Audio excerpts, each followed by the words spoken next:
Bonsoir à tous et merci d'être venus ce soir nombreux. Je remercie aussi les personnes qui nous écoutent sur RCF et nous avons une pensée particulière pour les personnes de la paroisse de Saint-Gilles en Haute-Sarthe et ainsi que les personnes qui nous suivent en direct sur Internet sur le site du diocèse.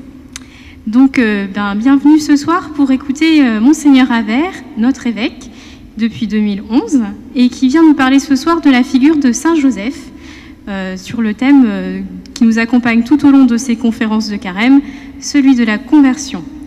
Donc, juste pour l'organisation, Monseigneur Habert parlera, et puis ensuite, à la fin de son intervention, vous aurez la possibilité de poser des questions, et je le rappelle notamment pour les personnes qui nous suivent sur Internet, elles pourront aussi les poser en ligne. Donc, voilà.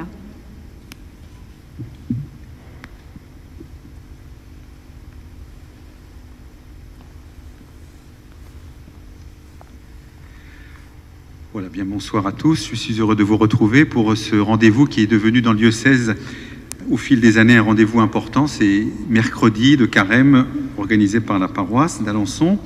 Et comme vient de le dire Anne, c'est un thème bien sûr très commun pour le carême qui va nous retenir cette année. C'est le thème de la conversion.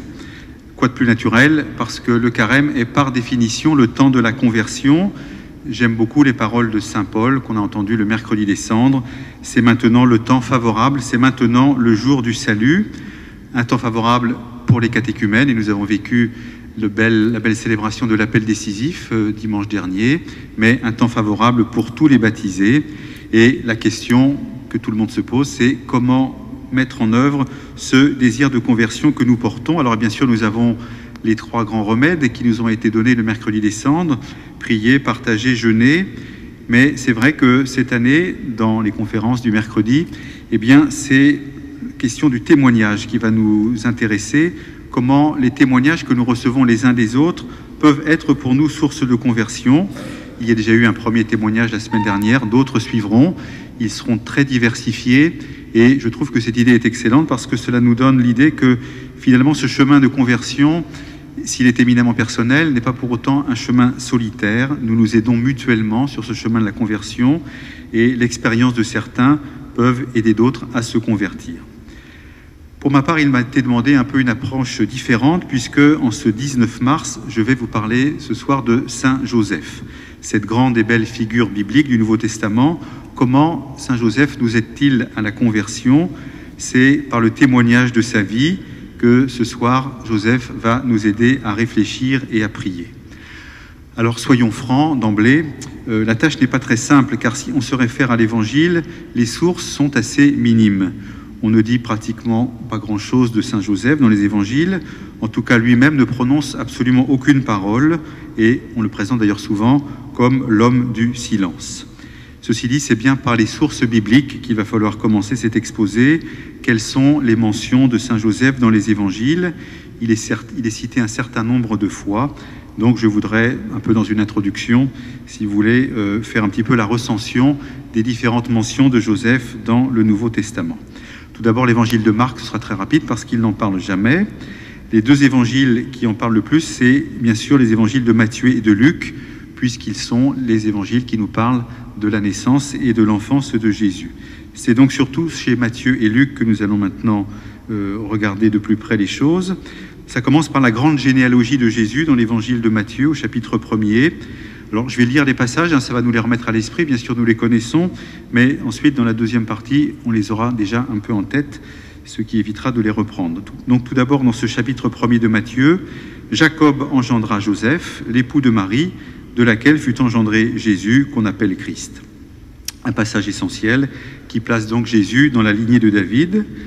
Intervient ensuite en Saint Matthieu le fameux songe, sur lequel je reviendrai bien sûr, où Joseph comprend qu'il doit accueillir Marie qui est enceinte. On connaît bien l'histoire, je la rappelle brièvement. Marie avait été accordée en mariage à Joseph. Avant qu'ils aient habité ensemble, elle fut enceinte par l'action de l'Esprit Saint. Joseph, son époux, qui était un homme juste et ne voulait pas la dénoncer publiquement, décida de la renvoyer en secret. Mais voici que l'ange du Seigneur lui apparut en songe et lui dit : Joseph, fils de David, ne crains pas de prendre chez toi Marie, ton épouse, puisque l'enfant qui est engendré en elle vient de l'Esprit Saint. Quand Joseph se réveilla, il fit ce que l'ange du Seigneur lui avait prescrit. Il prit chez lui son épouse. Un texte que nous avons lu au cours de la célébration eucharistique tout à l'heure, et c'est bien l'obéissance de Joseph qui est ici mise en valeur. À son réveil, il fait ce que l'ange lui a commandé. Ensuite intervient bien sûr le récit de la Nativité. Alors là, nous revenons à l'évangile de Saint Luc, le texte que nous lisons chaque année à la messe de la nuit de Noël, donc je ne vais pas le reprendre. Joseph qui monte en Galilée, de Galilée depuis la ville de Nazareth vers la Judée jusqu'à la ville de David appelée Bethléem. Or, pendant qu'ils étaient là, le temps où elle devait enfanter fut accompli. Ensuite vient la venue des bergers. Ils se hâtèrent d'y aller et ils découvrirent Marie et Joseph avec le nouveau-né couché dans une mangeoire. L'épisode de la circoncision, les parents de Jésus l'amenèrent à Jérusalem pour le présenter au Seigneur. Le père et la mère de l'enfant s'étonnaient de ce qui était dit de lui. Et puis, dans l'évangile de Matthieu, intervient cet épisode que parfois nous négligeons un peu, qu'on appelle la fuite en Égypte. Alors, ça se passe à travers deux songes. Un premier où Joseph va comprendre qu'il doit partir en Égypte et un second où Joseph va comprendre qu'il doit revenir. L'ange du Seigneur apparaît en songe à Joseph et lui dit « Lève-toi, prends l'enfant et sa mère, fuis en Égypte et reste là-bas jusqu'à ce que je t'avertisse. » Alors, voilà le parallèle. Joseph se leva dans la nuit, il prit l'enfant et sa mère et se retira en Égypte. Et puis quelques versets plus loin, après la mort d'Hérode, voici que l'ange du Seigneur apparaît en songe à Joseph. Il lui dit « Lève-toi, prends l'enfant et sa mère et pars pour le pays d'Israël, car ils sont morts ceux qui en voulaient à la vie de l'enfant. » Joseph se leva, prit l'enfant et sa mère et il rentra dans le pays d'Israël. Nous voyons encore ce mot que je réemploierai bien sûr à différentes reprises, de l'obéissance dans la foi que vit Saint Joseph. Et puis enfin, le dernier épisode, qu'on appelle le recouvrement au temple, rapporté par Saint Luc. Chaque année, les parents de Jésus se rendaient à Jérusalem pour la fête de Pâques. Quand il eut 12 ans, ils montèrent en pèlerinage, suivant la coutume. À la fin de la fête, le jeune Jésus resta à Jérusalem, à l'insu de ses parents. C'est au bout de 3 jours qu'ils le trouvèrent dans le temple, assis au milieu des docteurs de la loi. Sa mère lui dit « Mon enfant, pourquoi nous as-tu fait cela? Vois comme ton père et moi, nous avons souffert en te cherchant. » Il leur dit « Comment se fait-il que vous m'ayez cherché? Ne saviez-vous pas qu'il me faut être chez mon père ?» Il descendit avec eux et il leur était soumis. Voilà, j'ai voulu commencer par ces citations, c'est vrai, un peu longues, mais qu'en même temps nous connaissons bien, mais qui nous remettent dans le climat évangélique de la réflexion sur Saint Joseph. Mais une fois que l'on a cité ces passages, eh bien, on ne peut pas aller beaucoup plus loin. Il n'y a pas d'autre mention de Joseph dans les évangiles, à l'exception de 2 dans l'évangile de Saint Jean. Je vois le Père Louis qui fronçait les sourcils. Donc, dans l'évangile de Saint Jean, quand il y a la rencontre de Philippe avec Nathanaël, il lui dit « Celui dont il est écrit dans la loi de Moïse et les prophètes, nous l'avons trouvé, c'est Jésus, fils de Joseph de Nazareth. » Et enfin, dans le discours du pain de vie, au chapitre 6 de Saint Jean, « Celui-là n'est-il pas Jésus, fils de Joseph? Nous connaissons bien son père et sa mère. Alors comment peut-il dire maintenant, je suis descendu du ciel ?» Voilà, donc ces sources bibliques. Qu'en est-il de la vie de Saint Joseph? Eh bien, nous ne pouvons nous reposer que sur ces passages-là. Nous ne savons rien notamment de la mort de Saint Joseph. La seule chose qu'on puisse dire, c'est que Saint Joseph était un artisan, littéralement un constructeur, si on prend le terme biblique, autant maçon que charpentier. Alors, il y a eu, bien sûr, des développements qui ont pu être faits par les évangiles apocryphes. Je vous cite simplement 2 sources, mais qui n'ont pas de fondement historique. Un évangile apocryphe dit que Joseph serait mort à 111 ans, alors que Jésus, lui, n'avait que 18 ans, ce qui fait qu'il aurait épousé Marie à 93 ans. Et donc, quand on lit ce récit, on voit que le souci du rédacteur, c'est d'insister sur la vieillesse de Joseph, pour les raisons qu'on peut comprendre, mais les exégètes disent qu'il n'y a aucun fondement, mais surtout que l'idée de faire de Marie et Joseph un couple totalement insolite, donc une jeune fille d'une quinzaine d'années et un vieillard de 93 ans, eh bien, n'est pas en cohérence avec le mystère même de l'incarnation. Une autre source, là aussi apocryphe, nous dit que Joseph était veuf quand il épousa Marie, qu'il avait déjà 4 fils et 2 filles, ce qui pourrait expliquer qu'on parle des frères et des sœurs de Jésus. mais cette source-là n'est pas reconnue comme authentique. Ce qu'on peut dire sur la vie de Saint Joseph, c'est que probablement il est mort quand Jésus était adolescent, puisqu'on ne parle plus du tout de lui après l'épisode du pèlerinage à Jérusalem. La grande mission de Saint Joseph fut de donner à Jésus sa descendance de David. Jésus est par Joseph descendant de David, donc il accomplit les Écritures et c'est d'une extrême importance. Et puis l'autre grande mission de Joseph, c'est de donner à Jésus un cadre humain et ordinaire d'une famille, cette sainte famille que nous célébrons chaque année pendant le temps de Noël. Voilà ce que l'on peut dire de Joseph sur le plan biblique. Pour autant, il faut reconnaître que c'est assez court, bien entendu, mais que la popularité de Saint Joseph est extrême et que son patronage, son influence ont été immenses dans l'Église depuis des siècles. Alors dans ce domaine, bien sûr, il faut être très vigilant, parce que voilà, il y a la faiblesse de la source biblique que nous avons à notre disposition, mais on sent bien que Saint Joseph est une figure tout à fait exceptionnelle, une figure qui a encore bien des choses à nous dire. Et ce qui est intéressant, et ça je l'ai découvert en travaillant l'exposé, c'est que cette popularité de Joseph s'est surtout développée dans les 150 dernières années, et notamment à travers les papes, qui en ont souvent parlé. Par exemple, le pape Pie IX, qui, à la demande d'un grand nombre d'évêques à l'époque, a fait de Saint Joseph le patron de l'Église catholique. C'est un décret du 8 décembre 1870. Il y a aussi une encyclique, c'est quand même un document où l'Église s'engage, une encyclique du pape Léon XIII, Quamquam Pluries, en 1889, et peut-être plus connue, une exhortation du pape Jean-Paul II, 100 ans après donc l'encyclique de Léon XIII, Redemptoris Custos, c'est-à-dire littéralement le gardien du Rédempteur. Elle est du 15 août 1989. J'y reviendrai aussi dans mon exposé. On sait que le pape Jean XXIII avait une grande dévotion envers Saint Joseph, car il décida notamment que dans la première prière eucharistique, le canon romain, il serait toujours nommé après Marie et avant les apôtres. Et puis, tout récemment, le pape François, mais la décision avait été déjà prise avec le pape Benoît XVI, de demander que soit ajoutée à chaque prière eucharistique, donc la 1, la 2, la 3 et la 4, la mention de Saint Joseph. On sait que bien des ordres religieux se réclament de lui, notamment bien sûr le Carmel, des ordres contemplatifs, les Petites Sœurs des Pauvres, chez lesquelles j'étais tout à l'heure. Jeanne Jugan avait une très grande dévotion à Saint Joseph. Des sanctuaires lui sont consacrés, comme celui de Cotignac en France, où Joseph apparut en 1660. Et puis il y a cet immense sanctuaire au Canada, l'Oratoire Saint-Joseph, où chaque année plus de 2 millions de pèlerins viennent se recueillir auprès de la figure de Saint Joseph. Notons bien sûr en cette basilique l'amour de Louis et de Zélie Martin pour Saint Joseph, amour qu'ils transmettront à leur fille Thérèse, mais à toutes leurs filles. Je voudrais simplement lire ici un petit passage de ce que Zélie disait. Elle prie pour une personne, elle prie pour la conversion d'une personne, et elle écrit « J'avais pris son salut à cœur, je priais de mon mieux, et je faisais une neuvaine en règle pour lui, j'espérais de Saint Joseph sa conversion. » Zélie qui dira également, lorsqu'elle attend Thérèse, et lorsqu'elle avait eu aussi des garçons, qu'elle les appelle Joseph.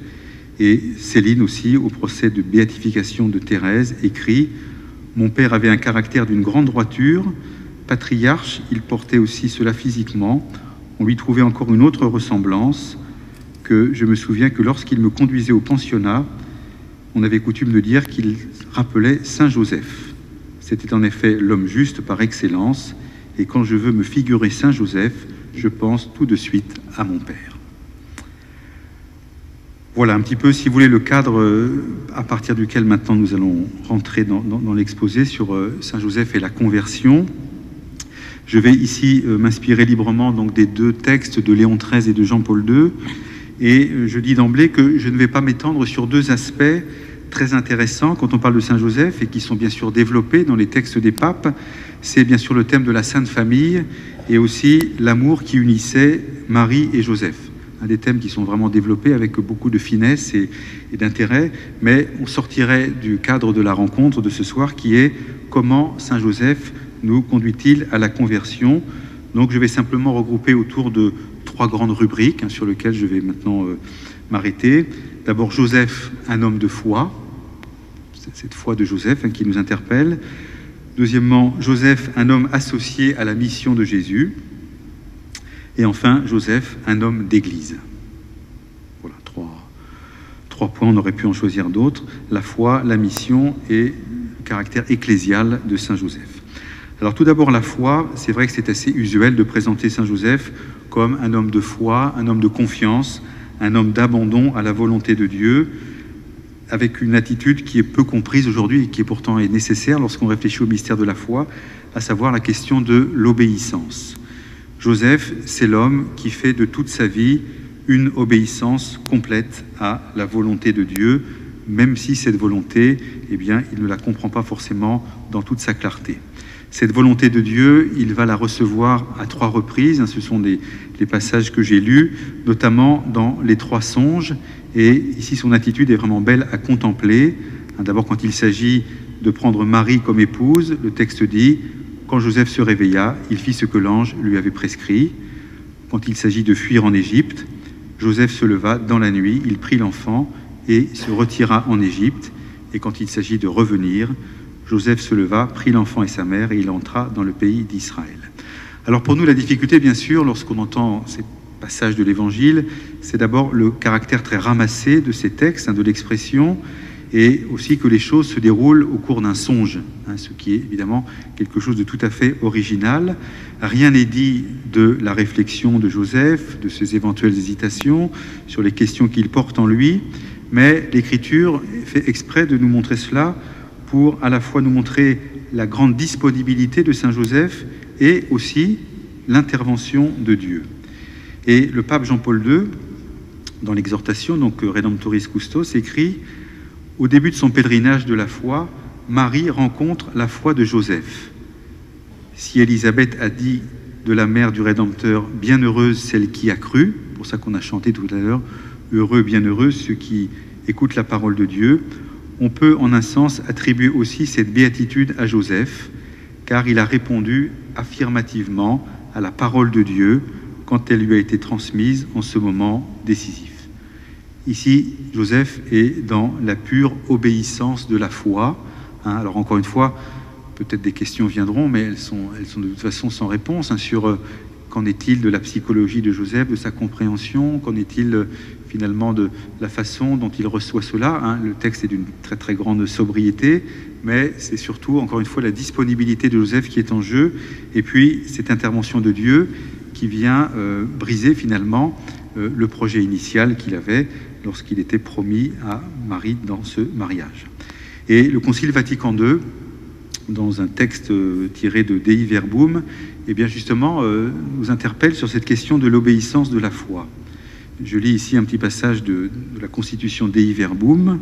« À Dieu qui révèle est due l'obéissance de la foi, par laquelle l'homme s'en remet tout entier et librement à Dieu, dans un complet hommage d'intelligence et de volonté, et dans un assentiment volontaire à la révélation qu'il fait. » Donc cette phrase, si vous voulez, touche à l'essence même de la foi, et elle s'applique parfaitement à Saint Joseph. Alors, le texte parle d'un hommage complet de l'intelligence et de la volonté. Donc, l'intelligence et la volonté ne sont pas abolies, parce qu'il pourrait y avoir ici une critique, évidemment, une espèce d'obéissance automatique. D'ailleurs, la question se pose quand on parle de la fête de l'Annonciation et du récit de Saint Luc où Marie reçoit l'annonce de l'ange.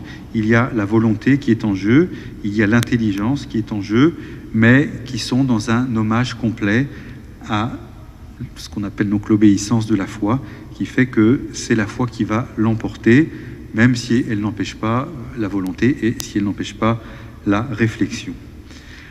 Alors pour nous, si vous voulez, en ce temps du carême, c'est vraiment un enseignement très précieux qui nous est ici donné, une invitation pour chacun d'entre nous à réfléchir si nous avons la même promptitude et la même disponibilité. Finalement, ce qui est en jeu dans la figure de Joseph, la figure de beaucoup de saints bien évidemment, c'est de croire que c'est Dieu qui mène notre vie et que toute la question, c'est de savoir comment nous le laissons faire. Comment Dieu peut-il nous parler aujourd'hui? Alors certes, ce n'est pas à travers des songes, en tout cas pas d'une façon ordinaire, mais le temps du carême nous invite à nous poser la question, eh bien, comment nous nous mettons dans une disponibilité et dans une attitude qui va justement nous donner de comprendre ce que Dieu veut pour nous, avec cet acte de foi que justement Dieu veut quelque chose pour nous. Alors c'est par sa parole, bien sûr, la parole que nous écoutons, que nous méditons, que nous intégrons chaque jour lorsque nous la lisons.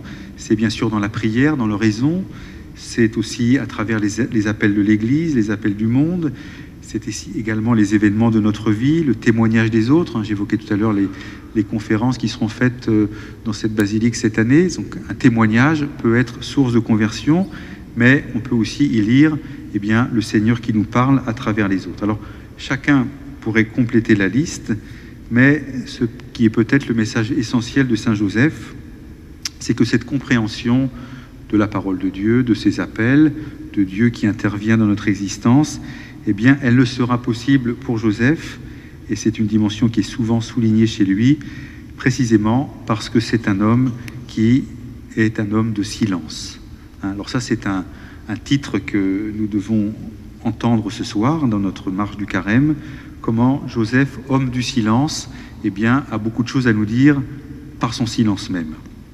Alors, qu'est-ce que c'est que ce silence de Saint Joseph? Ce n'est pas simplement le silence de celui qui ne dit rien, mais on a le sentiment, lorsqu'on médite les évangiles, lorsqu'on considère aussi toute la tradition de l'Église, eh bien, que c'est un silence actif et éveillé de celui qui écoute, de celui qui sait lire les événements à la lumière de Dieu, et de celui qui, finalement, n'a pas besoin d'une interprétation compliquée, mais dans une espèce de limpidité de la foi, eh bien, comprend ce que Dieu attend de lui. Je voudrais ici citer encore une fois le pape Jean-Paul II dans l'exhortation Redemptoris Custos. Il parle justement du silence de Saint Joseph. C'est un silence qui révèle d'une manière spéciale le profil intérieur de cette figure. Les évangiles parlent exclusivement de ce que fit Joseph, mais ils permettent de découvrir dans ses actions, enveloppées de silence, un climat profond de contemplation. Joseph était quotidiennement en contact avec le mystère caché depuis des siècles, qui établit sa demeure sous son toit. Vous voyez, cette dimension du silence, parfois, elle a pu être regardée avec une certaine ironie en considérant Saint Joseph. Eh bien, c'est bien le contraire, c'est au contraire un immense respect que nous devons avoir à l'égard de ce silence de Saint Joseph, qui explique pourquoi les contemplatifs ont une si grande vénération pour lui. Alors, je cite encore un petit passage de Jean-Paul II. Sainte Thérèse de Jésus, donc Sainte Thérèse d'Avila, la grande réformatrice du Carmel contemplatif, se fit la promotrice du renouveau du culte rendu à Saint Joseph dans la chrétienté occidentale. En fait, dans ce silence de Joseph, on trouve cette idée d'une oblation, de l'acceptation de la volonté de Dieu. Et je lis encore un petit passage du pape Jean-Paul II, comme il va être bientôt canonisé, ces paroles prennent encore plus de force. Le sacrifice absolu que Joseph fit de toute son existence aux exigences de la venue du Messie dans sa maison trouve son juste motif dans son insondable vie intérieure. Les âmes plus sensibles aux impulsions de l'amour divin voient à juste titre en Joseph un exemple lumineux de vie intérieure. Le silence de Joseph a une portée particulière. Grâce à lui, on peut saisir pleinement la vérité contenue dans le jugement de l'Évangile émis sur lui. C'est un homme juste. Tout à l'heure, j'étais donc chez les Petites Sœurs des Pauvres. Vous savez que donc Sainte Jeanne d'Ugan avait une grande dévotion pour Saint Joseph. Et quand on considère la fin de la vie de Sainte Jeanne d'Ugan, donc qui a vécu pratiquement dans un silence et l'exclusion de ceux qui géraient la communauté de son temps, eh bien, on voit comment certainement la figure de Joseph aidait Sainte Jeanne d'Ugan à traverser ce qui était une épreuve, mais qui ensuite s'est révélé d'une très grande fécondité. Alors voilà, pour le temps du carême, on comprend cette intériorité de Joseph, ce silence, cette obéissance de la foi. Et je crois que très concrètement, là on est parti dans des grandes considérations avec Jean-Paul II, mais eh bien, posons-nous des questions très simples sur la qualité du silence dans nos journées, cette capacité de recueillement, de savoir s'arrêter, de savoir aussi couper d'une façon parfois durable un certain nombre de bruits qui nous entourent, d'ordinateurs, de portables, de radios, de télévision. Alors c'est une ascèse aujourd'hui, bien évidemment, mais à laquelle Saint Joseph eh bien, nous invite et surtout dont il nous redit toute la force. On n'est pas simplement dans le domaine de la privation, mais on est aussi dans le domaine de la compréhension de ce que cela peut produire en nous. Voilà, que faisons-nous pendant ce temps du carême pour laisser une plus grande place à Dieu, à l'adoration, à l'écoute de sa parole? Ce sont les conditions nécessaires que nous redit Joseph pour vivre une mission dans l'Église, ou même tout simplement pour accomplir sa vie chrétienne. J'arrive au deuxième point, donc justement la mission de Saint Joseph. Léon XIII, dans son encyclique, écrivait « Joseph de Nazareth a précisément participé à ce mystère plus qu'aucune autre personne, en dehors de Marie, la mère du Verbe incarné. » Alors c'est vrai, le pape Léon XIII l'explique, beaucoup de développements sont faits sur la figure de la Vierge Marie, associée au mystère de l'incarnation, de la rédemption. On sait que le Concile Vatican II s'est posé un certain nombre de questions à ce sujet, mais on pense un peu moins spontanément à Saint Joseph.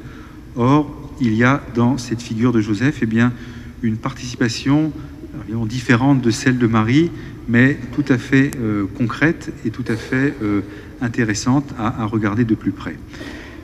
Je pense notamment à son rôle d'éducateur. Donc là, le pape Léon XIII en parle avec beaucoup de force. Alors, c'est des expressions de la fin du XIXe siècle, mais qui gardent toute leur valeur, même si on le dirait peut-être différemment. Joseph brille entre tous parce que, de par la volonté divine, il a été établi le gardien du Fils de Dieu et regardé par les hommes comme son Père. D'où il résultait que le Verbe de Dieu était humblement soumis à Joseph, qui lui obéissait et qui lui rendait tous les devoirs que les enfants sont obligés de rendre à leurs parents. Il exerça de fait ses charges et ses fonctions pendant tout le cours de sa vie mortelle. Il s'appliqua à protéger avec un souverain amour et une sollicitude quotidienne son épouse et le divin enfant.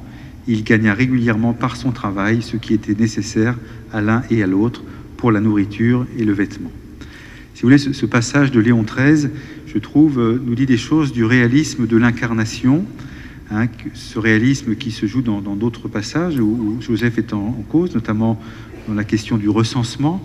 C'est grâce à Joseph que Jésus va être inscrit officiellement du nom de Jésus, fils de Joseph de Nazareth, à l'état civil de l'Empire romain. Et en même temps, ce réalisme de l'incarnation, alors c'est là où je ne peux pas rentrer dans les développements sur la Sainte Famille, mais nous montre, voilà, Joseph accomplit humblement sa charge, mais c'est pour la protection de la Sainte Famille et donc, ultimement, pour que Jésus puisse, quand son heure sera venue, accomplir sa mission. Et dans les deux textes des papes Jean-Paul II et Léon XIII, il est bien sûr fait mention de la dimension du travail. Vous savez qu'on fête Joseph le 19 mars, donc aujourd'hui, mais on le fête aussi le 1er mai, c'est la fête de Saint Joseph artisan. Je continue sur Léon XIII. Il s'agit en définitive de la sanctification de la vie quotidienne à laquelle chacun doit s'efforcer en fonction de son état et qui peut être proposé selon un modèle accessible à tous. Saint Joseph est le modèle des humbles que le christianisme élève vers de grands destins. Il est la preuve que pour être de bons et authentiques disciples du Christ, il n'y a pas besoin de faire de grandes choses. Il faut simplement des vertus communes, humaines, simples, mais vraies et authentiques. Alors, vous connaissez sans doute peut-être aussi le texte de Paul VI sur la Sainte Famille de Nazareth. Et alors, ce sont des éléments que le Concile Vatican II reprendra, notamment dans ce qu'on appelle l'appel universel à la sainteté. Je lis là un passage du Concile et on voit bien comment la figure de Saint Joseph rentre tout à fait dans ce que dit le Concile. Il parle des fidèles laïcs, toutes leurs activités, leurs prières, leurs entreprises apostoliques, leur vie conjugale, familiale, leur labeur quotidien, leur détente d'esprit et de corps, s'ils sont vécus dans l'Esprit de Dieu, et même les épreuves de la vie, pourvu qu'elles soient patiemment supportées, tout cela devient offrande spirituelle agréable à Dieu par Jésus-Christ. Voilà, donc on trouve dans cette figure de Saint Joseph celui qui est associé à la mission du Christ d'une façon qui est un peu indirecte, en tout cas qui n'est pas spectaculaire, mais qui est en même temps tout à fait déterminante.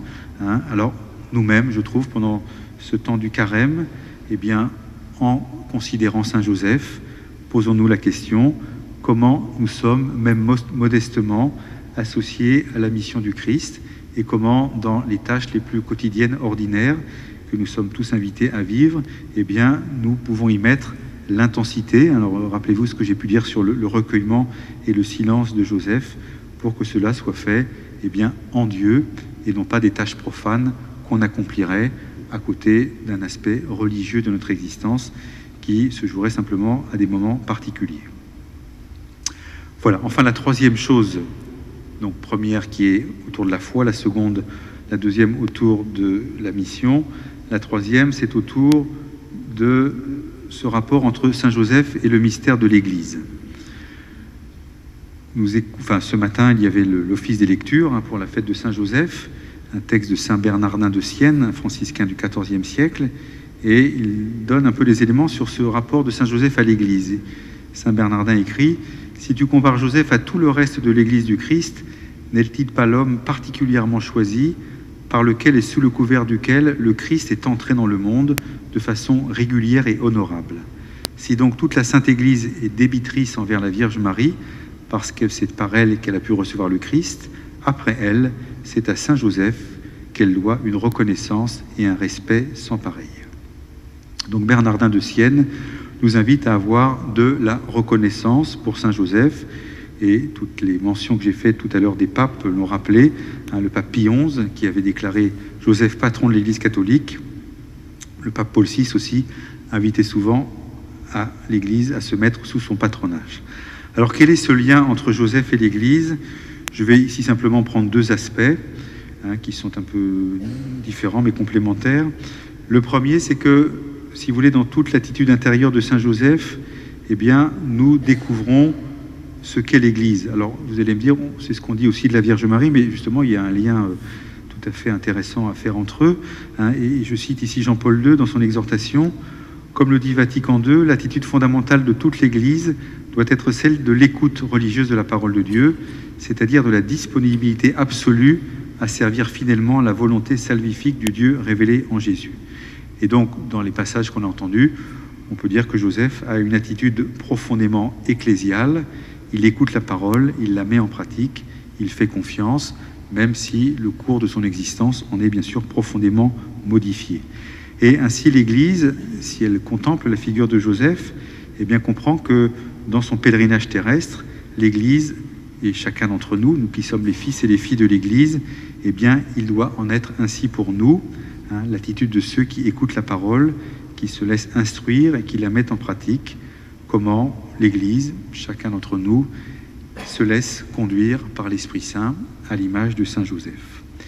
Et puis le deuxième aspect de ce rapport entre Saint Joseph et l'Église nous est donné par le pape Léon XIII. Il explique la Sainte Famille que Joseph gouvernait avec un pouvoir en quelque sorte paternel contenait en elle-même les prémices de l'Église naissante.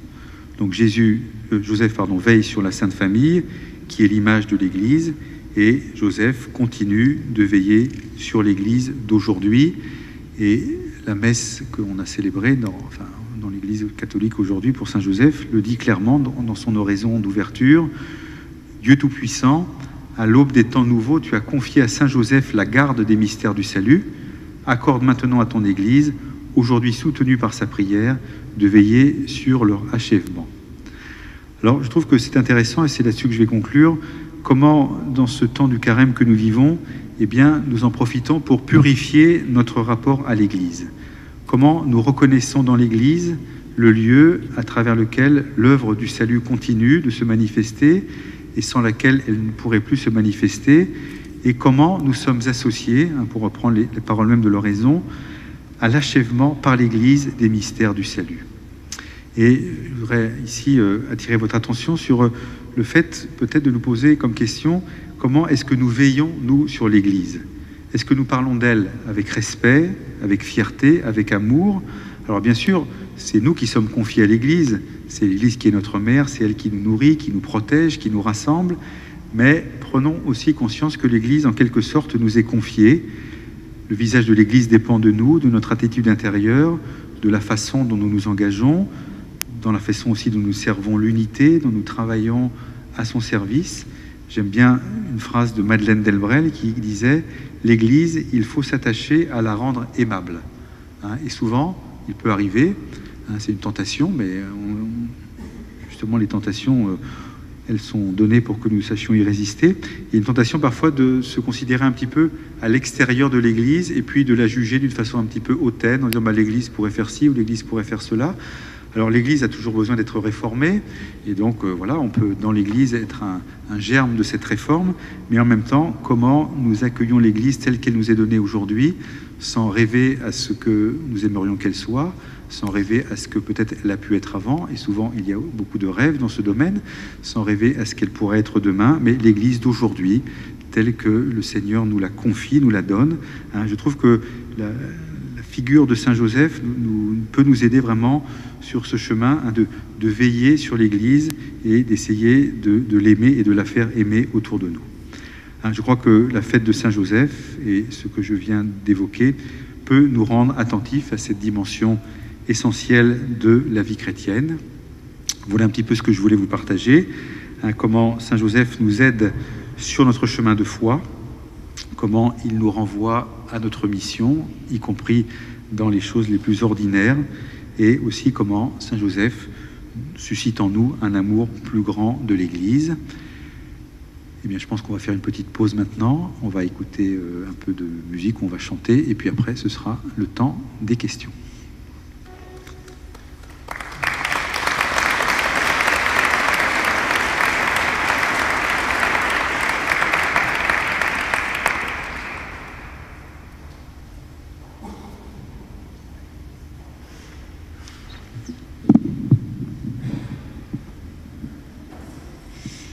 Donc voilà, merci beaucoup mon père pour ce bel enseignement.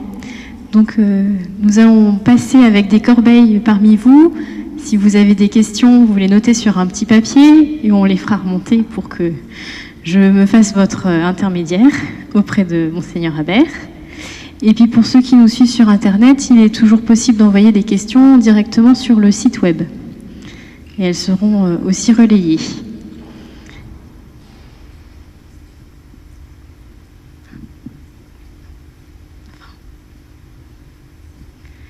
Donc, en attendant que les questions remontent, j'ai en profité pour poser une question, la mienne.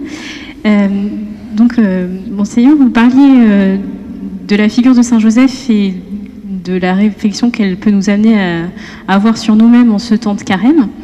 Et on vous parlait notamment de sa disponibilité par rapport à la parole de Dieu. Et en fait, moi, je me suis posé la question concrètement... comment a-t-il pu être sûr qu'il ne se trompait pas, que c'était vraiment un ange de Dieu qui lui apparaissait dans ses songes, et comment nous-mêmes pouvons-nous discerner? Voilà. Voilà, merci de cette question. C'est effectivement toute la question de la foi qui est derrière, c'est-à-dire que la foi, vous avez retenu là cette expression du Concile Vatican II, elle n'abolit pas la volonté, elle n'abolit pas la réflexion. Sinon, on serait dans le fidéisme, c'est-à-dire je crois sans réfléchir et puis les yeux fermés. Il y a une expression que j'aime pas tellement quand on parle de la foi du charbonnier, parce que ça voudrait dire finalement la foi c'est quelque chose qui ne demanderait aucune réflexion, aucune volonté, mais voilà, je crois parce que je crois. Et donc ce n'est pas quelque chose que l'Église attend de nous. L'Église, chacun bien sûr dans les conditions propres de sa personnalité, vit de la foi, mais elle ne se fait pas en abolissant notre volonté et notre réflexion. Ceci dit, quand on pose un acte de foi, eh bien, on sent qu'on est dans un autre registre, qu'il peut y avoir de bonnes raisons d'agir ainsi, qu'il peut y avoir des convictions, des certitudes, mais on fait un acte de foi dont on aura la réponse simplement à la fin. Et donc, moi je prends un simple exemple parce que c'est le mien, que je connais bien. Quand j'ai senti que le Seigneur m'appelait à être prêtre, eh bien, je n'ai pas vu écrit ça quelque part. J'ai fait l'acte de foi que Dieu m'appelait à être prêtre. Et je suis toujours convaincu que c'est bien vrai, mais en même temps, j'en ai pas une preuve rationnelle ou une démonstration mathématique ou physique. Je suis dans la foi, quoi. Et donc, je crois que la figure de Saint Joseph, alors ce qui est un peu difficile pour nous, c'est vraiment le caractère très bref des versets. Joseph se leva, il prit l'enfant et il partit. Donc on se dit, voilà, où est la réflexion, où est le discernement, où est la part de volonté. Bon, c'est aussi le style que veut donner l'Évangile à cet épisode de la vie de Joseph, pour nous montrer sa rapidité, sa disponibilité. Mais chacun d'entre nous, lorsque nous sommes confrontés à un discernement, à poser un choix, eh bien, ce qu'il faut, c'est éclairer le plus notre conscience par la prière, par l'écoute de la parole, par la réflexion. Également, on peut le faire en étant, voilà, en se mettant avec quelqu'un qui nous accompagne. Souvent, on parle d'un accompagnateur spirituel. Et c'est au vu de tous ces éléments qui me sont donnés, dans lequel ma volonté va jouer, dans lequel ma réflexion va jouer, eh bien que je vais me décider en posant un acte de foi. Et c'est cela, se laisser guider par Dieu. Et je pense qu'il faut envisager cela dans la vie de beaucoup de saints. Nous, on voit la vie des saints aujourd'hui et on connaît la fin de l'histoire, donc on est émerveillé de voir leur foi, mais souvent, ils ont pu traverser des moments où ils étaient dans une certaine nuit. Et du coup, l'obéissance de la foi a eu aussi pour beaucoup de saints une signification très concrète, parfois éprouvante, mais voilà, c'est au terme de son existence que finalement le Seigneur nous indique qu'il était bien avec nous. Donc nous avons reçu une question. Que savons-nous du corps de Saint Joseph? A-t-il été inhumé dans un endroit précis? Et sait-on où? Et on dit de Marie qu'elle a été enlevée au ciel, mais Saint Joseph? Alors, j'étais en Terre Sainte il y a 15 jours avec le Père Loïc, et on est allé visiter le tombeau du Juste. Alors, j'avoue que j'y suis pas allé parce que je suis resté prier à la chapelle. Et donc, c'est un lieu présumé où Joseph aurait été inhumé. Voilà. Donc, c'est dans une congrégation religieuse maintenant. En tout cas, ce qui est sûr, c'est qu'il n'y a pas du tout un dogme de l'Assomption de Saint Joseph. Donc, il a été enterré. Donc, il y a aujourd'hui ce lieu probable, mais qui reste quand même pas on n'est pas dans la certitude non plus scientifique ou absolue, que Joseph, donc, aussi sur la mort de Saint Joseph, donc je vous ai cité ces deux évangiles apocryphes, là, qui dit qu'il serait mort à 111 ans.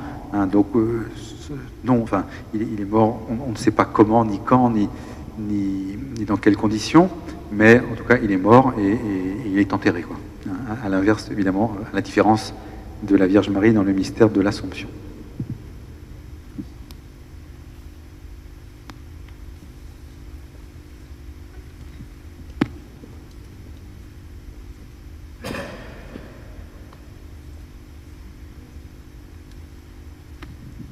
Allô ? Donc, la virginité de Marie est plus connue que l'abstinence de Joseph. Est-ce que Joseph était plutôt un protecteur, un ami aimant Marie, plutôt qu'un mari pour Marie? Est-ce que le chemin de vie des prêtres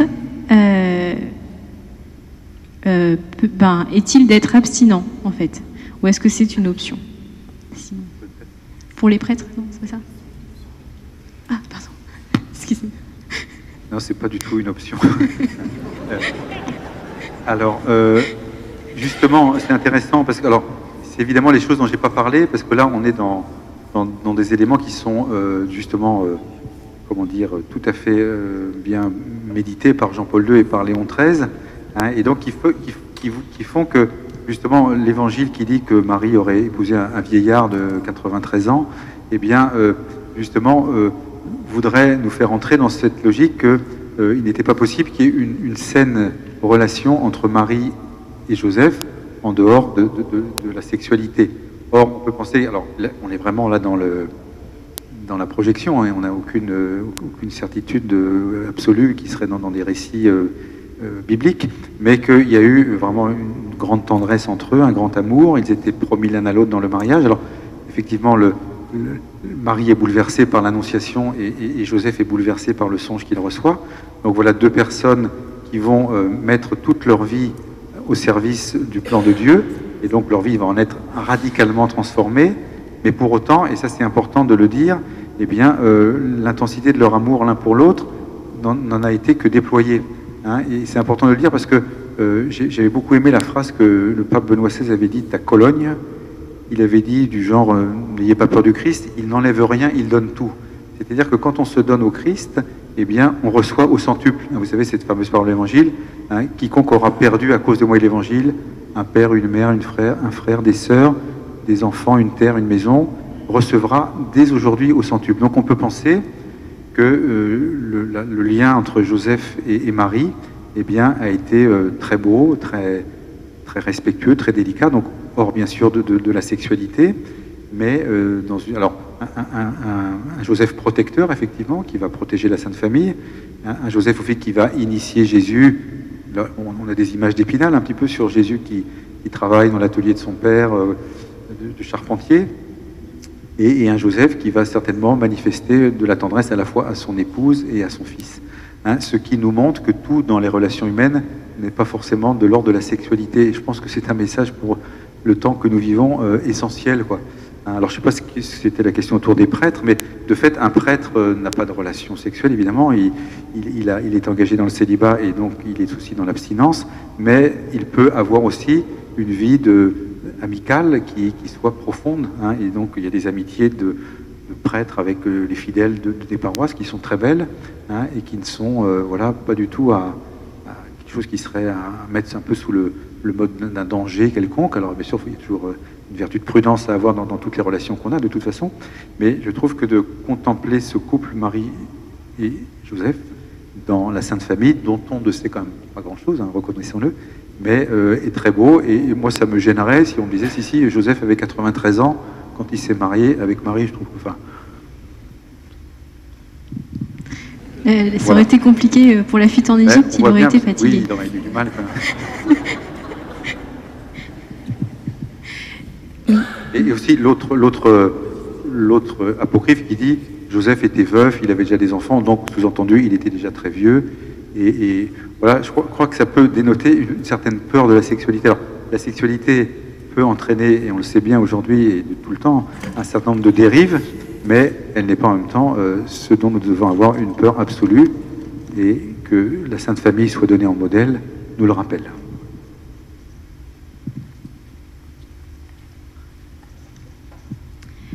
Donc justement sur la Sainte Famille, on a une question qui nous est posée. La mystique Anne-Catherine Emmerich a écrit de très belles pages sur Saint Joseph qui aident à la méditation sur la vie de la Sainte Famille. Que pense l'Église de ces écrits? Quel crédit peut-on leur accorder? Est-ce comme les évangiles apocryphes dont vous parliez? Alors, je vais avouer, je ne connais pas très bien ces textes de Anne-Catherine Emmerich, mais peu importe, on pourrait parler d'autres mystiques qui ont eu des révélations. Ce que dit l'Église, c'est que la révélation est close à la mort du dernier apôtre. Si vous voulez, une fois qu'on a lu la Bible jusqu'à l'Apocalypse, on ne doit pas attendre une nouvelle révélation. Donc il n'y a pas à attendre d'autres révélations qui apporteraient quelque chose aux données révélées qui nous suffit et qui nous est donné. Ceci dit, la tradition de l'Église, à travers justement des mystiques ou à travers des gens qui sont inspirés, eh bien, peut nous aider à approfondir ou à enrichir notre méditation. Je pense notamment aux apparitions de la Vierge Marie dans différents endroits, mais on n'est pas dans le donné révélé. Alors après, si quelqu'un... alors il faut évidemment que l'Église donne un petit peu une garantie de tel ou tel texte, parce que des textes qui sortent de personnes qui ont eu des illuminations, il y en a beaucoup. Il y a vraiment une littérature abondante. Si quelqu'un lit tel texte et que ça l'aide dans sa foi, mais que ça ne le détourne pas pour autant de l'Évangile, et qu'il ne pense pas qu'il a trouvé dans ce petit livre quelque chose qui soit vraiment très mystérieux et finalement caché aux yeux de tous, mais que lui a reçu, là il est certainement dans l'erreur. Si par contre ça l'aide et que ça épanouit sa prière et que ça l'aide à être un bon chrétien, eh bien effectivement la vie des saints, mais les révélations privées ne sont pas du tout à mettre sur le même plan que la révélation biblique et que le magistère de l'Église, même si parfois le magistère de l'Église peut se servir de révélations que peuvent avoir certains mystiques. Je pense à Catherine de Sienne par exemple. Voilà. Donc, mais j'avoue que je connais trop peu Anne-Catherine Emmerich pour en dire davantage. Elle a donc dû méditer sur la Sainte Famille, je pense, c'est ce que dit le... je pense aussi, j'avoue que je la connais peu. Et vous parliez d'apparition, enfin, notamment de Marie, mais vous avez évoqué celle de Saint-Joseph à Cotignac. Est-ce que vous pourriez nous en dire plus? C'est le quiz. Alors, j'ai vu ça cet après-midi, parce que donc c'est en 1660, Cotignac. C'est une apparition de Joseph dans un lieu où Marie était apparue déjà, Notre-Dame de... Je ne me rappelle plus non plus.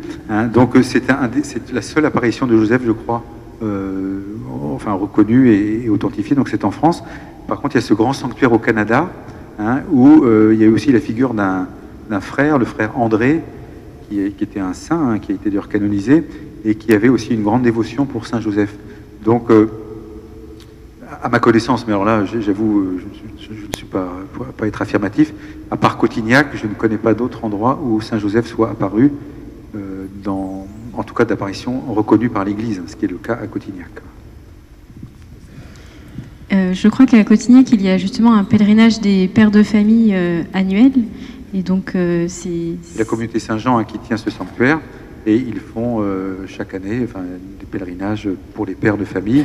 Il y a aussi dans les textes que j'ai pu lire pour préparer la conférence, mais que je n'ai pas repris, un développement sur la paternité de Joseph et comment la figure de Joseph peut être aussi un signe aujourd'hui pour la question de la paternité dans notre société.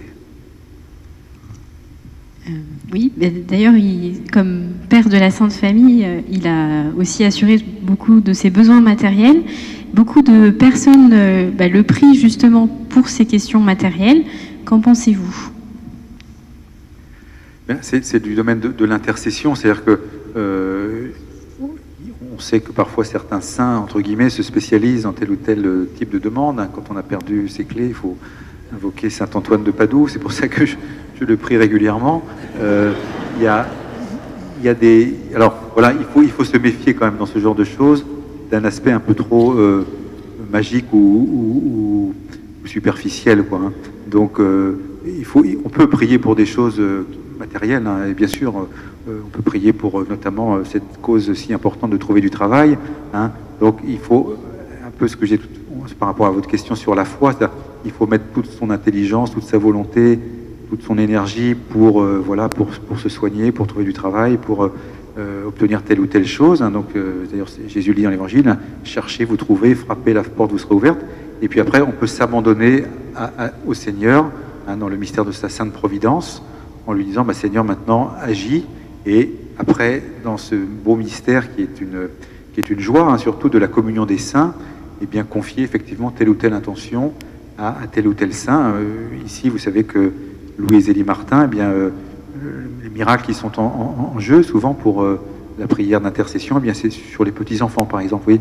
Donc les miracles, de toute façon, ils sont opérés par la grâce de Dieu, hein. C'est Dieu qui agit à travers les saints. Mais on comprend pourquoi Saint Joseph a pu être choisi, hein, et on comprend pourquoi l'Église le célèbre le 1er mai comme Saint Joseph artisan, c'est-à-dire cette dimension si importante du travail. Il y avait eu un très beau texte, une encyclique, hein, du pape Jean-Paul II, Laborem Exercens, sur le travail humain. Alors je ne vais pas développer, mais avec ce paradoxe qui est que le travail, c'est vraiment ce qui peut nous épanouir, hein, et on le voit bien quand on n'en a pas, justement. Et en même temps, ce travail marqué depuis le livre de la Genèse par cette pénibilité, par cette souffrance. Et donc, Saint Joseph, alors bien sûr, dans des choses qu'on ne peut qu'imaginer, réconcilier un peu en lui cette image de la force du travailleur qui gagne sa vie, qui protège sa famille, et qui certainement, par là même, grandit en humanité. Et donc, confions le monde du travail à Saint Joseph, parce que c'est un monde, aujourd'hui en tout cas, qui est très violent, qui est très difficile. Je parlais récemment à un monsieur d'une 35 ans, il me disait, quand je vais au travail, je mets mon armure, et quand je rentre du travail, j'enlève mon armure. C'est tragique de dire ça, parce que sûrement il aime bien son travail, et sa profession pourrait être pour lui source d'épanouissement, mais elle est un peu défigurée par cette dureté du monde du travail. On pourrait dire pareil d'ailleurs du monde de la vie politique. Mais justement, en fait, sur cet aspect-là de Saint Joseph aussi, on parle de l'humilité et du silence qui sont beaucoup mis en avant chez Saint Joseph. Mais est-ce que comme chrétien, ça ne peut pas risquer de de tourner vers de la tiédeur, de la mollesse, en fait, si on l'interprète mal? Est-ce qu'on ne peut pas mettre plus en avant aussi la force de Saint Joseph? Oui, c'est-à-dire qu'il faut bien comprendre ce qu'est l'humilité. Hein. L'humilité, c'est pas la faiblesse, c'est pas la fragilité, c'est pas quelqu'un qui passerait discrètement sans se faire remarquer, hein. Quelqu'un de très humble peut être quelqu'un de très engagé, de très vigoureux, de très fort, de très entreprenant. Hein, l'humilité, c'est de ne pas garder pour soi, comme un honneur qui nous reviendrait, les qualités qu'on a reçues. Je crois que le contraire de l'humilité, ce serait plutôt la paresse, c'est-à-dire quelqu'un qui n'utiliserait pas ses talents. Hein. Donc il faut utiliser ses talents. On en a tous reçus, alors 3, 2, 1, 5, peu importe, mais on doit tous les utiliser, mais avec l'humilité qui est tout sauf de la tiédeur. Hein. Je crois que, alors là aussi on est dans l'extrapolation, parce qu'on ne le sait pas, mais on voit quand même que Saint Joseph est un homme énergique, vigoureux. Hein. Tout de suite, il se lève et il prend l'enfant, il part en Égypte. Tout de suite, il se lève, il revient, il cherche Jésus pendant 3 jours avec Marie. Et donc, on sent un homme qui est fortement engagé, qui voilà, est le protecteur de la Sainte Famille. Mais tout ça, il va le vivre dans l'humilité et dans ce silence, encore une fois, qui... On peut dire que Saint Joseph, bien sûr, ne disait rien, mais le fait que l'Évangile n'ait pas rapporté de parole de Joseph, eh bien voilà, le marque un peu du sceau de cette humilité et de ce silence, mais ne faisons pas de lui un homme voilà, qui serait un peu palichon, hein, qui serait un petit peu effacé, hein, c'est sans doute le contraire qui est vrai, mais là aussi on est vraiment dans les supputations, quoi. Mais par contre, redécouvrons tous hein, la vraie dimension de l'humilité, parce que tous les saints, hein, je pense à Saint Jean-Marie Vianney, disait que c'était vraiment la vertu la plus essentielle de toutes les vertus chrétiennes, l'humilité. Donc c'est vrai que l'humilité demande aussi de savoir faire silence pour reconnaître la parole de Dieu et ce qu'elle veut de nous. Et on ne sait plus faire silence avec tous les bruits qu'il y a autour de nous aujourd'hui, le téléphone portable, la musique, tout ça. Et en fait, ça nous fait un peu un écran pour par rapport aux questions que l'on peut se poser uniquement dans le silence. Que Dieu veut-il pour moi, par exemple? En fait, c'est toute la figure de l'abandon. Comment réussir à s'abandonner, on va dire, dans la volonté de Dieu, sans être complètement passif non plus. Je crois que le silence est vraiment une vertu qui est à redécouvrir. Alors, on dit, hein, et je l'ai dit tout à l'heure aussi, hein, qu'aujourd'hui, notre époque, elle est marquée par tout ce bruit, mais il y a une pensée de Pascal, vous voyez, donc on n'est pas vraiment dans le portable et dans les ordinateurs, qui dit « J'ai découvert que la chose la plus dramatique pour un homme, c'était de ne pas pouvoir se tenir en silence 1 heure dans sa chambre. » C'est-à-dire qu'on est tous sollicités par un certain divertissement, par des distractions. Hein. Alors, effectivement, peut-être plus aujourd'hui qu'hier, mais vous savez, on peut se distraire de différentes façons. On peut surtout s'empêcher d'un petit peu de rentrer en soi-même et de faire silence. Et c'est ça qui est, pour nous, un chemin non seulement de rencontre avec Dieu, hein, dans la prière, dans l'oraison, dans la méditation, mais aussi un petit peu une découverte de soi-même. C'est impressionnant de voir aujourd'hui comment des techniques un petit peu de yoga, de zen, de méditation font appel à des notions comme ça de silence, de concentration, de dépouillement, un petit peu de se libérer, parce que si on reste à la superficie de soi-même, dans le bruit, dans l'agitation, même dans la conversation, hein, eh bien, on ne descend pas aux profondeurs de nous-mêmes. Alors, il y a bien sûr un enjeu chrétien de la rencontre avec Dieu, mais je dirais qu'il y a un enjeu anthropologique, humain, d'aller dans notre conscience, dans ce qui fait notre âme, notre être profond.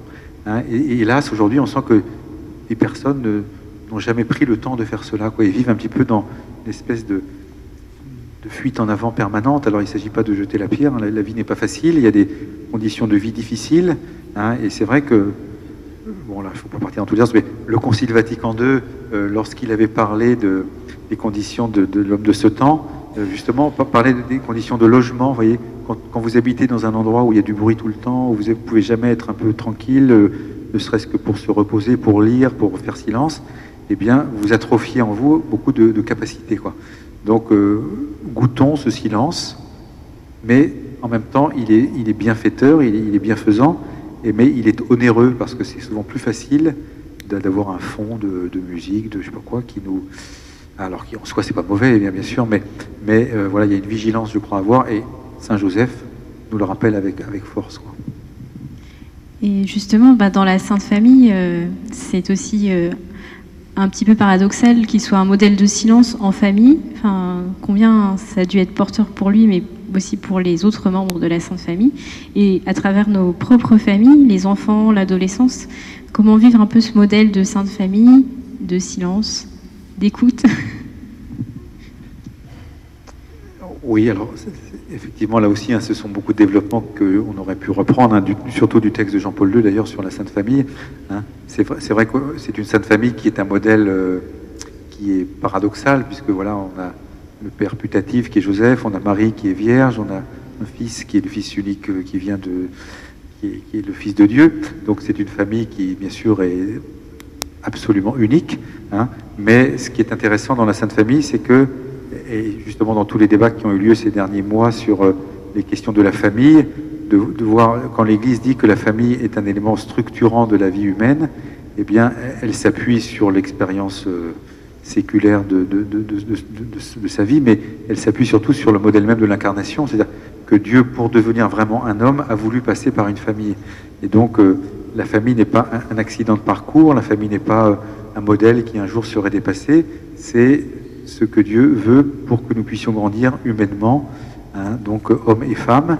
Et donc, le fait que Jésus ait eu aussi cette nécessité de passer par la Sainte Famille, eh bien, redonne en même temps à toutes les familles une dimension tout à fait exceptionnelle. C'est pour ça que si Louis et Zélie Martin étaient canonisés, eh bien, ce serait une bonne nouvelle formidable. Depuis des siècles, depuis l'origine, les familles vivent le sacrement du mariage dans ce désir de sainteté. Et là, ce serait pour la première fois un couple en tant que tel qui serait canonisé. Et donc, le mariage, la vie familiale comme chemin de sainteté. Et certainement, alors justement, j'avais tout à l'heure, c'est là-dessus que j'ai puisé les textes que j'ai lus rapidement de Louis et Zélie Martin.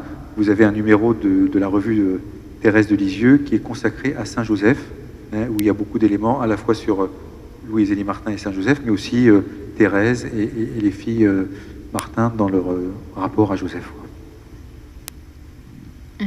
En changeant un peu de sujet, c'est sur la figure de Saint Joseph comme homme d'Église, et sa relation avec l'Église. Une question, comment peut-il nous aider à resserrer l'unité entre chrétiens? Voilà. Alors évidemment, pas parler de Joseph comme homme d'Église, c'est évidemment un peu osé, parce qu'on peut bien sûr dire que, à strictement parler, Joseph n'était pas membre de l'Église, puisqu'il n'a pas été baptisé, donc voilà, donc il est mort avant la mort et la résurrection de Jésus. Voilà, donc c'est évidemment, on est dans des éléments qui nous aident à réfléchir et à prier, quoi. Alors, moi je trouve que la question que je voulais souligner à travers cette troisième partie, là, Joseph et l'Église, c'est de dire que l'Église, elle nous est donnée, et en même temps, c'est elle qui nous protège, c'est elle qui nous garde sous son ombre, c'est elle qui nous fait avancer, c'est elle qui nous nourrit par les sacrements, et en même temps, elle nous est confiée. Et donc, on peut maltraiter l'Église parfois par la façon d'en parler, par la façon de critiquer en permanence, éventuellement les évêques, enfin oui, ce que je veux dire, il ne s'agit pas de ne pas avoir un esprit critique, bien sûr, mais il y a une idée que l'Église aussi nous est confiée, et donc je trouve que dans cette figure-là de la confiance, d'être confié à l'Église et que l'Église nous soit confiée, l'image de Saint Joseph est très belle, puisque justement, beaucoup d'oraisons disent, il lui a été confié la charge de la Sainte Famille, quoi. Et souvent, je trouve qu'on a un regard très, voilà, un petit peu extérieur sur la réalité de l'Église qui n'est pas sain, quoi. Il faut accueillir l'Église telle qu'elle est. On peut rêver qu'elle soit autrement, mais voilà, c'est l'Église d'aujourd'hui que je dois aimer, c'est l'Église d'aujourd'hui que je dois servir. Et puis il faut aller concrètement, c'est-à-dire c'est le diocèse, c'est la paroisse, c'est le mouvement, c'est le curé. Oui, on est dans le concret, de même que Joseph a été dans le concret de la gestion au plus quotidien de la Sainte Famille, par son travail, par l'éducation de Jésus et par un certain nombre d'éléments. Voilà, c'est un peu ça que je voulais dire. Alors, je pense que si on agit ainsi, si on réfléchit dans cette optique, eh bien, on va beaucoup travailler pour l'unité de l'Église. Je disais ça avec un peu d'humour, mais bon, je ne sais pas si on peut faire trop d'humour avec RCF. Non, je disais que depuis un an, il y a beaucoup de gens qui sont devenus très papistes, qu'il était un peu moins avant.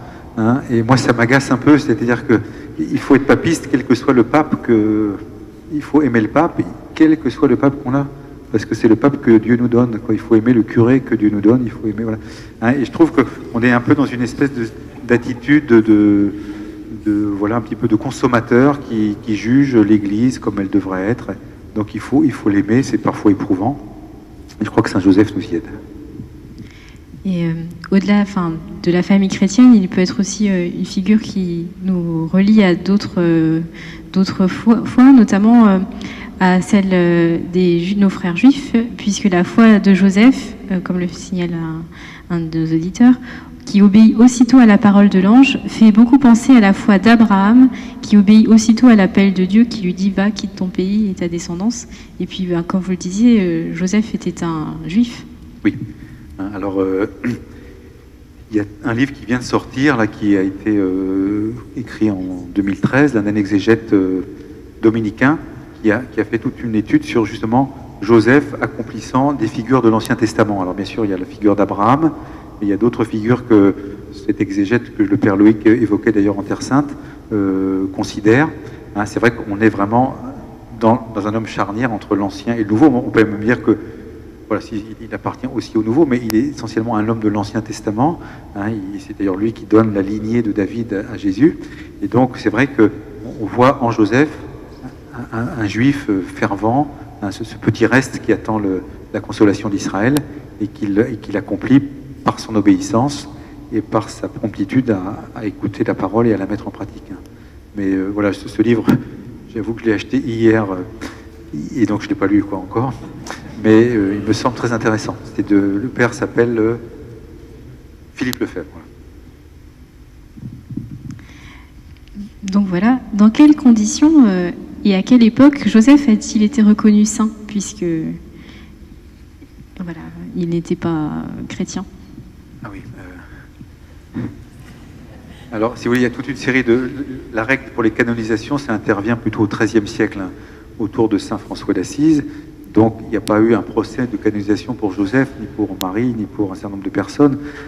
Donc, c'est là, on est dans la tradition ecclésiale qui fait que quelqu'un est reconnu saint d'une façon un peu par acclamation, quoi.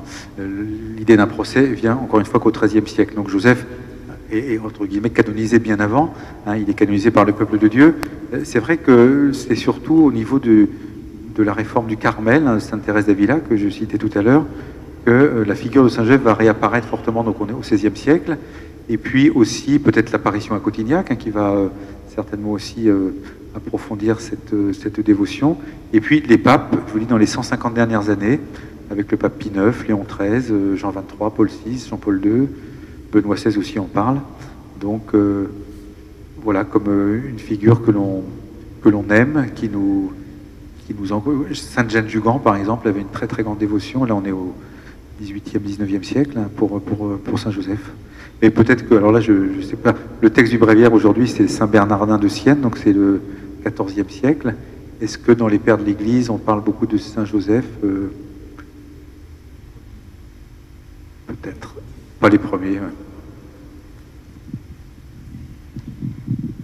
Et du coup, une question plus grave, du coup, les personnes âgées priaient Saint Joseph pour la grâce d'une bonne mort. D'où vient cette dévotion et a-t-elle encore un sens aujourd'hui? Alors, de fait, il y a un certain nombre de représentations. On voit Saint Joseph sur son lit de mort, et avec Marie et puis Jésus. C'est notamment dans le bas de certains autels, il y a cette représentation. Donc, on imagine Jésus accompagnant son père Joseph dans la mort, avec la prière de la Vierge Marie. Donc, comment mourir dans de meilleures conditions, entre guillemets, qu'accompagné de Jésus et de Marie. Donc j'imagine, mais alors je ne sais pas très bien pourquoi on avait cette expression de la bonne mort liée à Saint Joseph. En revanche, ce qui est certain, c'est qu'il y avait des prières qui demandaient, voilà, dans la prière, de demander que l'on meure saintement, quoi. Et je trouve que c'est un rapport à la mort qui est sain que justement de l'envisager. Alors, la prière des complis, notamment, il y a cette prière, maintenant tu peux laisser ton serviteur s'en aller. Donc, la prière des complis de la fin de la journée nous invite à nous tourner vers ce quoi nous marchons inéluctablement, c'est-à-dire le jour de notre mort. La prière du Je vous salue Marie aussi, priez pour nous maintenant et à l'heure de notre mort. Et donc, je trouve que c'était une saine façon de considérer ce qui est un mystère, notre propre mort, ce passage qui reste douloureux et mystérieux, même si on a une grande foi. Et donc, de le confier à Saint Joseph, qui a vécu ce passage en compagnie de son fils et de Marie, eh bien, est une belle attitude chrétienne. Il y a une expression qui disait aussi de la mort imprévue, délivre-nous Seigneur, d'une mort imprévue, délivrez-nous Seigneur. Aujourd'hui, on dirait plutôt le contraire, on verrait plutôt des gens qui disent moi j'espère mourir sans m'en rendre compte que ce soit comme ça, instantané. Hein. Eh bien non, toute la question justement dans les débats actuels sur l'euthanasie, hein, quelle est la pertinence, enfin le père Loïc a écrit un livre là-dessus, hein, sur la vieillesse, la force et la valeur de ces derniers moments que nous vivons, hein, que nous vivons en communion avec Dieu, ou hélas parfois dans la solitude, dans le désespoir. Hein. Donc vous voyez, c'était une bonne chose, hein, de confier sa mort à Saint Joseph. Alors c'est vrai que ce sont un peu des dévotions qui ont pu disparaître, mais voilà, ça n'enlève pas du tout leur validité. Et peut-être que ce serait bon, peut-être en les réactualisant, peut-être en les modernisant, entre guillemets, peut-être de les reprendre. Donc, je crois que nous arrivons à la fin des questions. Du coup, merci de votre attention et de vos questions. Il y en avait des difficiles quand même. Hein.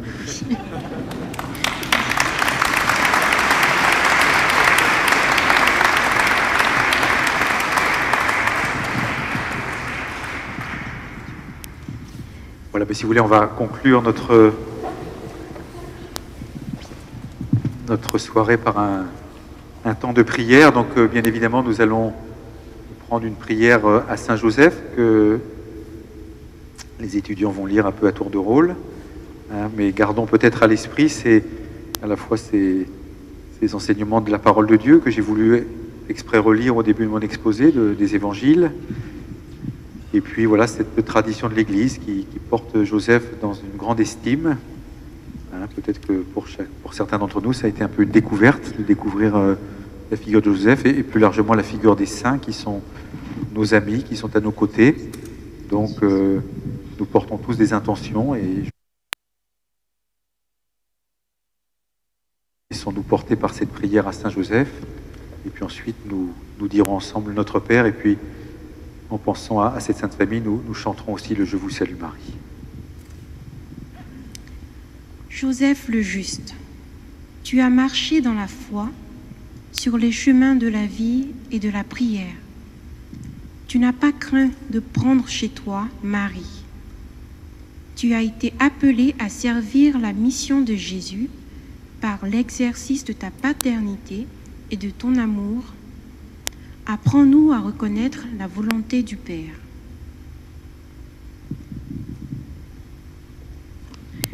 Joseph, l'artisan, tu t'es voué à ta famille de Nazareth. Ta prière fut une offrande de tout ton être à Marie, un partage de ton travail et de tes talents à Jésus, dans les journées ordinaires de ta vie de charpentier. Donne-nous un grand amour de la mère et de l'enfant, tout au long de notre pèlerinage de foi.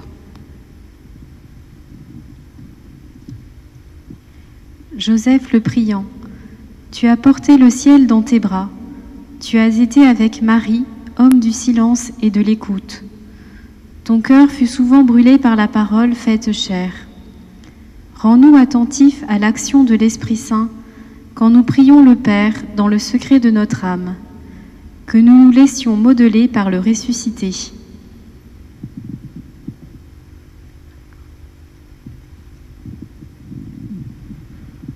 Joseph le protecteur, nous confions à ton intercession l'Église, les couples et les familles d'aujourd'hui, nos enfants, nos petits-enfants, nos parents, nos amis, les travailleurs, les retraités, les chômeurs, les personnes qui souffrent et qui agonisent.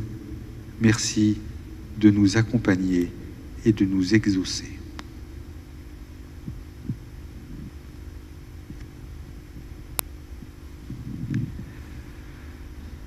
Lorsque Jésus nous apprendra à prier, il dira « Lorsque vous priez, dites Père, Abba, Papa », cela signifie, et c'est ce mot que Jésus devait dire à Joseph. Il l'appelait Père, Papa.